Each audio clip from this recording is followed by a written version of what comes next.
17 अगस्त को एक खबर प्रकाशित हुई जिसमें माननीय सुप्रीम कोर्ट ने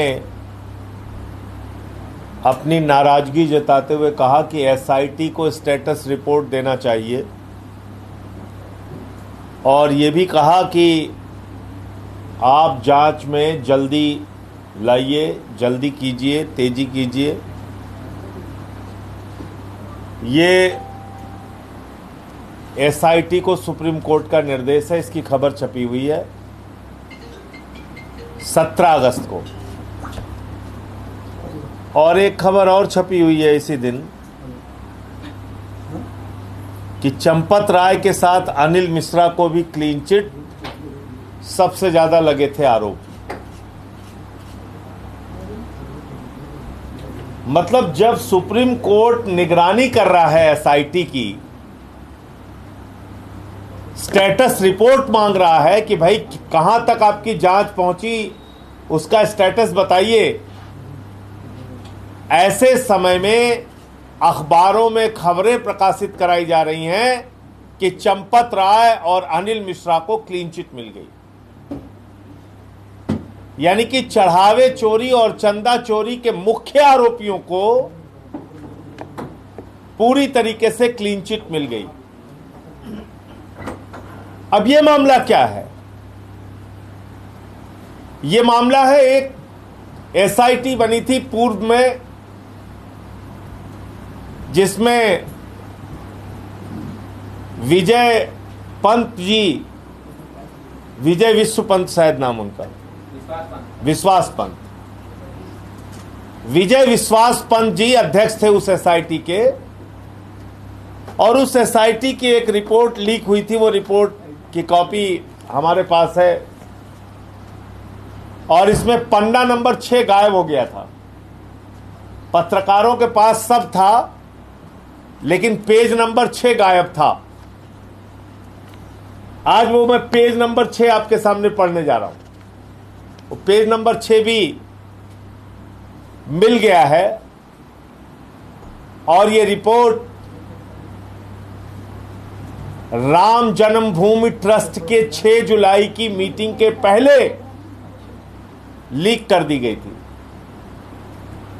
क्योंकि 6 जुलाई की मीटिंग का जो एजेंडा था, गोविंद गिरी जी जो कोषाध्यक्ष जी ने बुलाया था, उसमें एजेंडा था चंपत राय और अनिल मिश्रा के इस्तीफे पे चर्चा और दूसरा एजेंडा था एसआईटी की जो रिपोर्ट आई है कि किसके किसके ऊपर आरोप लगा है, नहीं लगा है। तो आनंद फानन में यह रिपोर्ट पेज नंबर 6 गायब करके जारी कर दी गई कि देखिए देखिए साहब, इसमें तो कोई दोषी है ही नहीं है। न चंपत राय जी दोषी है, न अनिल मिश्रा जी दोषी है, क्योंकि उनको भरोसा था कि राम जन्मभूमि ट्रस्ट जो मीटिंग करने जा रहा है, हो सकता है हमारे इस्तीफे को अस्वीकार कर दे और चंपत राय और अनिल मिश्रा दोबारा आ जाए। लेकिन ऐसा हुआ नहीं। उसके एक सीनियर सदस्य ने विरोध किया, जो वकील हैं, ऑनलाइन शायद जुड़े थे, और इनका इस्तीफा वापस नहीं हो पाया। अब पेज नंबर 6 क्या कहता है? एक तो पेज नंबर 4 है जिसमें बताया गया है कि किस तरह से 40 दिन में 70 बार चोरी हुई। ये इस रिपोर्ट में अंकित है। इसमें उन आरोपियों के भी नाम अंकित हैं जो प्रथम दृष्टया दोषी पाए गए: अविनाश शुक्ला, अनुकल्प मिश्रा, लवकुश मिश्रा, मनीष कुमार यादव, करुणेश पांडे, रमाशंकर मिश्रा। ये 6 लोग जो प्रथम दृष्टया दोषी पाए गए थे, उनका भी नाम अंकित है। और इसमें यह भी लिखा हुआ है कि करीब करीब 81 लाख रुपए की बरामदगी हुई। इसकी डिटेल आपको पेज नंबर 5 पे मिल जाएगी। और पेज नंबर 6 जो गायब पेज है, वो ये पेज नंबर है। इसमें साफ तौर पे लिखा है कि डॉक्टर अनिल मिश्रा ट्रस्ट के पदाधिकारियों में से एक थे तथा वित्तीय मामलों एवं नकदी संकलन के प्रबंधन के कार्य का पर्यवेक्षण एवं प्रक्रिया का अनुश्रवण कर रहे थे। बैंक के साथ तय एसओपी सहमति बिंदु तैयार करने में श्री मिश्रा ट्रस्ट के प्रतिनिधि थे। उनकी भूमिका महत्वपूर्ण थी क्योंकि एसओपी ढांचा तथा बैंक के साथ समन्वय धनराशि एवं गणना व्यवस्था के प्रत्यक्ष रूप से संबंधित थे। तलाशी न किए जाने का विषय भी उन्हें आंतरिक माध्यमों से अवगत कराया गया था। इसके बावजूद तलाशी व्यवस्था लागू कराने हेतु कोई प्रभावी लिखित निर्देश जारी नहीं किया गया। इसी प्रकार बायोमेट्रिक उपस्थिति, निर्धारित वेशभूषा, निजी वस्तुओं पर प्रतिबंध, हुंडीवार गणना, मूल्य वर्गवार अभिलेखीकरण एवं दैनिक प्रतिवेदन व्यवस्था को लागू कराने हेतु कोई भी प्रभावी सुधारात्मक आदेश जारी नहीं किए गए। श्री मिश्रा तलाशी हेतु पूर्व निर्धारित व्यवस्था को शिथिल करने के भी उत्तरदायी हैं। श्री मिश्रा चढ़ावे की चोरी हो जाए इसके लिए कोई कदम ना उठाया जाए, जो नियम बनाए गए उसका पालन ना किया जाए, उस पूरी व्यवस्था को शिथिल किया जाए, इसके लिए सीधे तौर पे दोषी हैं। ये पेज नंबर 6 में लिखा हुआ है। एसआईटी की पहली जो रिपोर्ट थी, या तो वो सामने आके इसको मना करे कि ये झूठी रिपोर्ट है, झूठा पन्ना है, क्योंकि ये पन्ना बदलवाया गया। मैं आपको बता रहा हूं, आगे रिपोर्ट चेंज कराई गई। ये पेज नंबर 6 परिवर्तित कराया गया। आगे और मैं पढ़ रहा हूं। बैंक एवं ट्रस्ट द्वारा गणना प्रक्रिया के संबंध में जो एसओपी बनी थी, ट्रस्ट की तरफ से इसके सूत्रधार डॉक्टर अनिल मिश्रा थे। ट्रस्ट के सदस्य होने के नाते उनका उत्तरदायित्व तो था कि जो एसओपी उनके स्तर से जारी की गई थी उसका प्रभावी क्रियान्वयन कराने में सतत अनुश्रवण करते एवं इस दिशा में सक्रिय भूमिका निभाते। डॉक्टर अनिल मिश्रा इन दायित्वों के प्रति उदासीन रहे, जिससे चोरी गबन की घटना होने की परिस्थिति उत्पन्न हुई। यह भी पेज नंबर 6 में लिखा हुआ है। तो जो व्यक्ति साफ साफ दोषी है पहली रिपोर्ट में ही, उसको क्लीन चिट कैसे मिल सकती है? सारे चढ़ावे चोरी का जो सूत्रधार है डॉक्टर अनिल मिश्रा, चंपत राय, उनको क्लीन चिट कैसे मिल सकती है? और आगे आइए, 7वां पेज।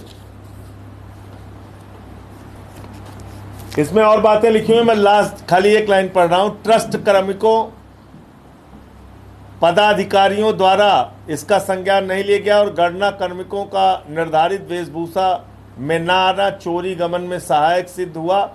इस गंभीर चूक के लिए गणना प्रबंधन प्रक्रिया में क्रियान्वयन, पर्यवेक्षण एवं अनुश्रवण का दायित्व निभाने वाले सभी ट्रस्ट कर्मी पदाधिकारी उत्तरदायी हैं।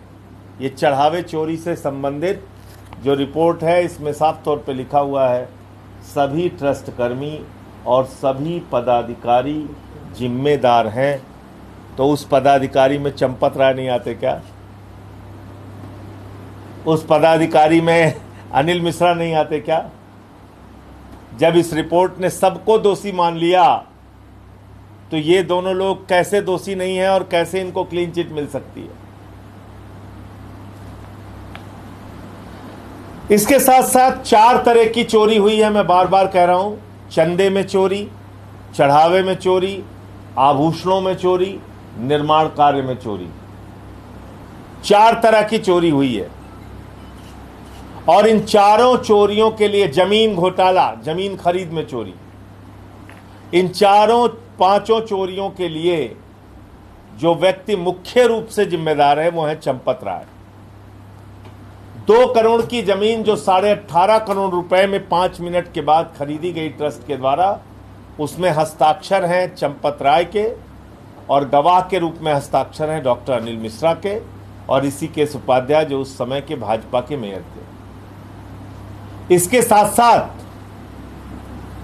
जो चोरी का काम चढ़ावे में हुआ, उसमें भी जो लोग रखे गए और चोरी की बात जब सामने आई तो चंपत राय से, अनिल मिश्रा से सबकी शिकायत की गई, उनके खिलाफ कोई कार्रवाई नहीं की गई।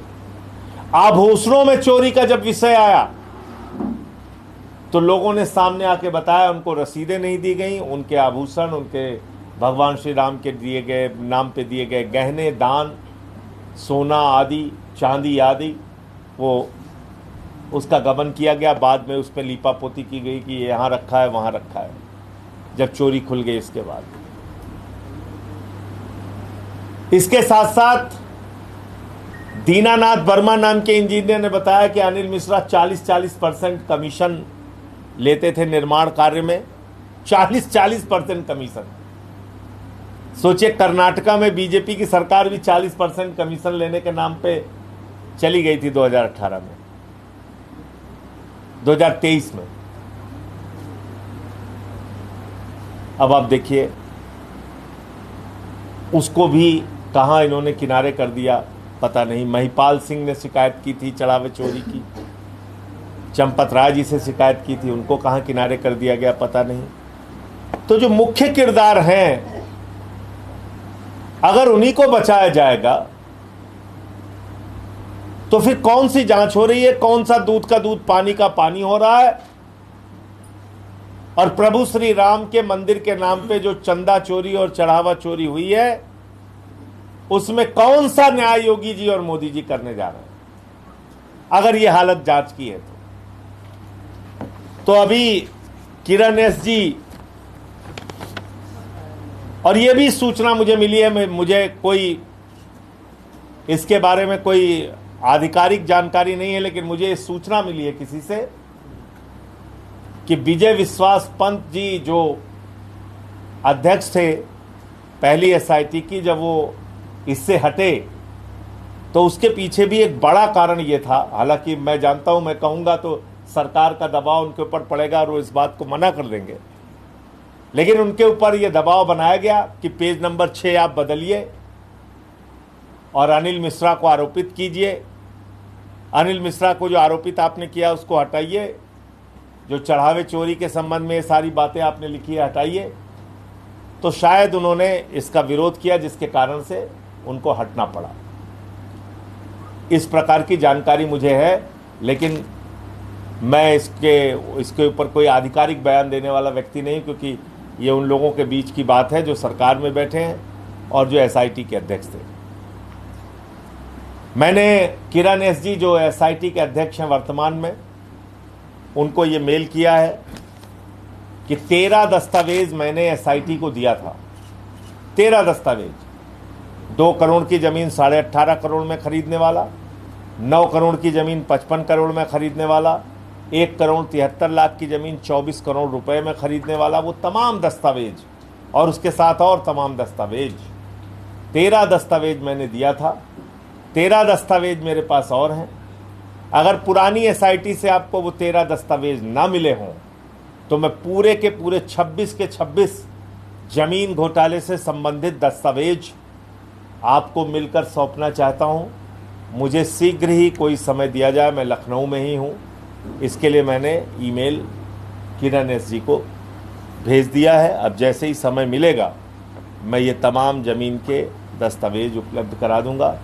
मैं फिर एक बार दोहराना चाहता हूं कि ये जो प्रभु श्री राम के नाम पे चंदा चोरी का मामला है, ये कोई सामान्य मामला नहीं है।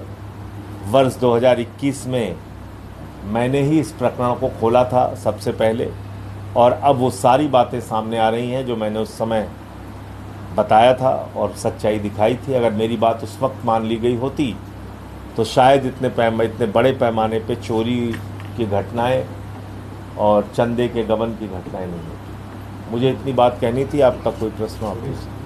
सर, क्या ये चढ़ावा चोरी का पैसा आरएसएस और बीजेपी के कोष में भी गया या उनके लोगों में को भी मिला है, इसलिए वो बचा रहे हैं? देखिए, जिस तरह से पूरे देश में आपको आलीशान दफ्तर आरएसएस के लोगों के मिल जाएंगे, बीजेपी के लोगों के मिल जाएंगे, तो सीधे तौर पे ये पैसा, देखिए आप याद कीजिए जब प्रभु श्री राम का मंदिर बन रहा था तो उस समय एक मंदिर प्रकोष्ठ बना था। वो मंदिर प्रकोष्ठ क्या करता था? चंदे की वसूली करता था। किसके नाम पे? प्रभु श्री राम के मंदिर के नाम पे। कोई 1000 देता था, कोई लाख देता था, कोई करोड़ देता था, कोई 10 करोड़ देता था, कोई गहना देता था, कोई सोना देता था, कोई चांदी देता था। यानी दिल खोल के लोगों ने पैसा दिया। और उत्तर प्रदेश में तो हालत ये थी, आपको शायद ज्यादा मालूम होगा मुझसे, विभागों के पैसे बांट दिए गए थे कि सप्लाई डिपार्टमेंट इतना देगा, बिजली विभाग इतना देगा, शिक्षा विभाग इतना देगा। खुलेआम रसीदें काटी गई। तो वो सब पैसा गया कहां? वो चंदे का हिसाब कहां है? कितना पैसा खर्च हुआ? भाई, जो अनुमान था प्रभु श्री राम के मंदिर के निर्माण में खर्च होने का, वो धनराशि तो 3 गुना बढ़ गई। 3 गुना। तो क्या एस्टीमेट जब बनाया गया उस वक्त गड़बड़ी की गई या फिर एस्टीमेट बढ़ा के हेराफेरी की गई? कैसे पता चलेगा? तो इसलिए भारतीय जनता पार्टी और आरएसएस के लोग सीधे तौर पे प्रभु श्री राम के मंदिर में चंदा चोरी के लिए जिम्मेदार हैं। इसमें कहीं कोई दो मत नहीं। सर, जौहर यूनिवर्सिटी की जो 40 इमारतें थी उसमें 38 इमारतों को अवैध बताकर जो रामपुर डेवलपमेंट अथॉरिटी है उन्होंने नोटिस सर्व किया है। हालांकि इस पूरे मामले पर जो यूनिवर्सिटी ट्रस्ट है उन्होंने कोर्ट का शरण लिया है और कमिश्नर वहाँ 25 अगस्त को वहाँ पर डेट लगी। देखिए, आप पूरे प्रदेश में स्कूलों की हालत देख रहे हैं इस समय। छोटे छोटे बच्चे जेन जी के बाद जेन अल्फा अब सड़कों पर उतर आए हैं। 3-3, 4-4 क्लास एक ही में चल रही है। मैंने एक स्कूल अपने सुल्तानपुर का प्राथमिक विद्यालय दिखाया था, कागजों में वो विद्यालय चल रहा है, मौके पे बंद है। विद्यालय स्कूल ही चोरी हो जा रहा है। चंदा चोरी, चढ़ावा चोरी, जमीन पे नाम पे चोरी, बिजली में चोरी, पानी में चोरी, अस्पताल में चोरी, सड़क में चोरी, हाईवे में चोरी, एक्सप्रेसवे में चोरी। तो अब तो पूरा स्कूल चोरी कर ले रहे हैं। पूरा का पूरा स्कूल चोरी हो जा रहा है, कागज में चल रहा है। तो जो लोग स्कूल बंद करते हैं, शिक्षण संस्थानों पे ताले लगाते हैं, तो वो तो जौहर विश्वविद्यालय को गिराने के लिए तैयार बैठे ही हैं। उनको क्या मतलब है विश्वविद्यालय से? भारत का एक भी विश्वविद्यालय, में पूरी जानकारी के साथ आपको बता रहा हूं, एक भी विश्वविद्यालय विश्व रैंकिंग में 300 नंबर में भी नहीं है। 300 नंबर, 10, 20, 50, 100 छोड़ दीजिए, 300 नंबर में भी हमारा कोई विश्वविद्यालय हिंदुस्तान का विश्व रैंकिंग में नहीं है। और आप विश्वविद्यालय तोड़ने जा रहे हैं, जौहर विश्वविद्यालय। तो आप तोड़िए, आपको राजनीति करनी है, हिंदू मुसलमान करना है, आप तोड़िए विश्वविद्यालय। लेकिन इसका हिसाब देना पड़ेगा कि 1 लाख सरकारी स्कूल किसने बंद किया। जम्मू में मेडिकल कॉलेज बंद करा के नाच रहे थे वाजपेयी। 1,20,000 सरकारी स्कूल हिंदुस्तान में ऐसे हैं जहां सिर्फ एक टीचर है। 1,19,000 सरकारी स्कूल ऐसे हैं जहां बिजली का इंतजाम नहीं है। 98,000 सरकारी स्कूल ऐसे हैं जहां पे बच्चियों के लिए टॉयलेट का इंतजाम नहीं है, स्कूलों के रास्ते बने नहीं है। आप देख रहे हैं, अभी वीडियो आ रहे हैं, बच्चे निकल रहे हैं सड़क पर। लखनऊ में प्रदर्शन हो रहा है, हमीरपुर में, बांदा में। कल मैं देख रहा था महोबा में बच्चों को दरोगा लात से मार रहा है। यह हो रहा है योगी जी के राज में। तो शिक्षा से इनका कोई लेना देना नहीं है, इसलिए जौहर विश्वविद्यालय तोड़ेंगे। इनका काम है, यही काम, शिक्षण संस्थानों को गिराना। क्योंकि मोदी जी का नारा है, अनपढ़ रहेगा इंडिया तभी तो अंधभक्त बनेगा इंडिया। उनको अंधभक्त बनाना है, अनपढ़ बनाना है इस देश को। और कोई प्रश्न हो आप लोगों को? कांग्रेस में जो की बैठक थी उसमें वंदे मातरम का 2 ही लाइन गीत गाने की बात हुई। उसके बाद बीजेपी कह रहे हैं कि ये लोग तुष्टीकरण की राजनीति करते हैं, ये लोग देश विरोधी हैं। अरे भैया, आजादी के आंदोलन में आरएसएस और बीजेपी की भूमिका का पता है? बीजेपी के पुरखे, तब तो बीजेपी नहीं थी, पता है आपको? मैं बता देता हूं 2 मिनट में, और भाजपाइयों से पूछिएगा। इन्होंने मोहम्मद अली जिन्ना के साथ श्यामा प्रसाद मुखर्जी ने 3 राज्यों में सरकार बनाई। अंग्रेज गवर्नर को श्यामा प्रसाद मुखर्जी ने 1942 में चिट्ठी लिखी, जो इनके प्रेरणा पुरुष हैं, यही प्रेरणा स्थल पे उनकी बहुत बड़ी मूर्ति लगी हुई है। श्यामा प्रसाद मुखर्जी ने अंग्रेज गवर्नर को चिट्ठी लिखी कि भारत छोड़ो आंदोलन को कुचल देना चाहिए। यह चिट्ठी लिखी, यह इनका इतिहास है। और जान लीजिए आगे आप, 26 जनवरी 1930 को उस समय की कांग्रेस ने आह्वान किया कि पूरे देश में तिरंगा झंडा फहराया जाएगा, और 20 जनवरी 1930 को आरएसएस के प्रमुख डॉक्टर हेडगेवार ने अपने स्वयंसेवकों को चिट्ठी लिखी कि 26 जनवरी को हम तिरंगा झंडा नहीं फहराएंगे, हम आरएसएस का झंडा फहराएंगे। आज तक किसी शाखा में तिरंगा झंडा फहराते हुए आपने नहीं देखा होगा, वो आरएसएस का झंडा फहराते हुए। 52 साल तक इन लोगों ने तिरंगा झंडा नहीं फहराया, 52 साल तक। बीजेपी के पुरखे 4 भी ऐसे नहीं, 4 मैं कह रहा हूं ऐसे नहीं है जो वंदे मातरम लगा के जेल गए हों। इनकी एक पत्रिका आती है ऑर्गेनाइजर, उस पत्रिका का 28 दिसंबर 1949 का अंक मैंने अपने ट्विटर पे डाला है, पढ़ लीजिएगा। 28 दिसंबर 1949 के आरएसएस ऑर्गेनाइजर के अंक में लिखा हुआ है, राष्ट्रगान क्या है? राष्ट्रगान जनगण मन अधिकारियों की पार्टी में गाया जाने वाला आइटम ऑफ इंटरटेनमेंट है। यह लिखा है राष्ट्रगान के बारे में संघियों ने। ये बात करेंगे देशभक्ति की, ये बात करेंगे वंदे मातरम की। 24 जनवरी 1950 तारीख नोट कर लीजिए, भारत की संविधान सभा ने वंदे मातरम को राष्ट्रीय गीत के रूप में स्वीकार किया। इसमें बीजेपी का क्या योगदान है? आप बीजेपी के योगदान पे मुझसे 4 घंटे बहस करना चाहेंगे तो मैं आपको साबित कर सकता हूं कि इन लोगों ने, इनका चरित्र देश विरोधी रहा है और देश विरोधी घटनाओं में नंबर 1 पे अग्रिम पंक्ति में इनके पुरखे खड़े थे, जिन्होंने देश के साथ धोखा किया, अंग्रेजों का साथ दिया, भारत छोड़ो आंदोलन के खिलाफ काम किया, मोहम्मद अली जिन्ना के साथ काम किया। ये सारी बहस और जानकारी मैं आपको दे सकता हूं। तो इसलिए देशभक्ति की कोई भी बात बीजेपी के मुंह से बिल्कुल अच्छी नहीं लगती। उनको पहले सामने आके पूरे देश से मोहम्मद अली जिन्ना के साथ 3 राज्यों में सरकार बनाने के लिए माफ़ी मांगनी चाहिए, उनके पुरखों ने जो गलती की। राष्ट्रगान को आइटम ऑफ इंटरटेनमेंट कहा, उसके लिए माफ़ी मांगनी चाहिए। श्यामा प्रसाद मुखर्जी ने भारत छोड़ो आंदोलन को कुचलने की बात कही, अंग्रेज गवर्नर की दलाली की, उसके लिए माफ़ी मांगनी चाहिए। 52 साल तक तिरंगा झंडा नहीं फहराया, उसके लिए माफ़ी मांगनी चाहिए।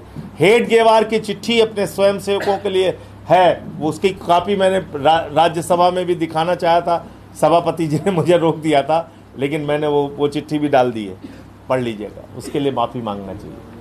Sir, deputy CM Keshav Prasad Maurya ने अपनी सरकार के कामकाज पर सवाल उठाया। उन्होंने कहा इलाहाबाद में जिस तरह से इलाहाबाद डूबा हुआ पानी में, समय रहते काम हुआ होता तो ऐसी स्थिति ना आती। तो भैया वो डिप्टी सीएम है, काम कौन करेगा? बाबा जी और वो वही मिलके करेंगे। अब बाबा जी या तो उनकी नहीं सुन रहे हैं या वो बाबा जी की नहीं सुन रहे हैं, पता नहीं क्या मसला है, मुझे नहीं मालूम। लेकिन यहाँ डबल इंजन की सरकार है, हम लोग ऐसा सुनते हैं। मोदी जी आते हैं, वो कहते हैं हम डबल इंजन है। योगी जी जहाँ चिल्लाते हैं, बोलते हैं, भाषण देते हैं, वो कहते हैं हम डबल इंजन है। तो मेयरों नहीं कहे तो 3 इंजन जब काम ना करता है, खटारा हो गया तो कहे हम काम कैसे खींचे। 3 इंजन लागा है, पंपिंग सेट लागा है, सब लागा है, जब पानी ना निकलता है मस्त तो हम का करी भैया। 3 इंजन की सरकार है प्रयागराज में। तो इसलिए मोदी जी ने तो कहा था हमारे यूपी के नौजवानों के लिए कि नौजवानों चिंता मत करना, गोबर से तुमको हम रोजगार दे देंगे। देखिए बच्चे हंस रहे हैं। आप बताइए, कहा था नहीं कहा था? गोबर से रोजगार देने के लिए कहा था 19 के चुनाव में। तो इसलिए अच्छा, उसमें रोजगार दिया है कुछ लोगों को? मुझे नहीं पता। उसमें भी मिलावट करती, भैंस का मूत्र मिला देते। मिलावटी गौमूत्र बिक रहा है, ये तो घोर अन्याय है भाई। सर, मध्य प्रदेश में भाजपा विधायक थे पन्नालाल शाह, उन्होंने माता सीता को मौत का सामान बताया। देखिए, मैं आपको क्या कह रहा हूं, इनके मन में कोई सम्मान नहीं है भगवान श्री राम के लिए, माता सीता के लिए। आप जया देवी कौशल जी हैं, विधायक हैं इनकी पार्टी की, उनका बयान है शीतला माता का मंदिर शायद उन्होंने वहां पे काम वाम कराया था, वहां अगरबत्ती तक उनको नहीं जलाने दिया। आप सोचिए, क्योंकि वो दलित समाज से आती है। मैं बार बार इनके संगठन के बारे में कहता हूं कि घृणा से भरे हुए लोग हैं, लोग नफरत इनके नस नस में है, भेदभाव पक्षपात ये करते हैं। तो मौत का सामान सीता जी को कहेंगे, इनकी सोच, इनका विचार यही है। आपको याद होगा कि हमारे जो मुख्यमंत्री थे उस समय मध्य प्रदेश के, शिवराज सिंह जी, उन्होंने कहा था भगवान श्री राम है मोदी जी और भगवान हनुमान है अमित शाह जी। ये उनका बयान है, सुन लीजिएगा। और गाना बना था जो राम को लाए हैं हम उनको लाएंगे, ये तो बीजेपी वालों ने बनाया था। उसमें प्रभु श्री राम की तो इतनी छोटी सी तस्वीर थी और मोदी जी की बड़ी वाली तस्वीर थी। तो कब अपमान नहीं करते हैं लोग, बार बार अपमान करते हैं। धन्यवाद।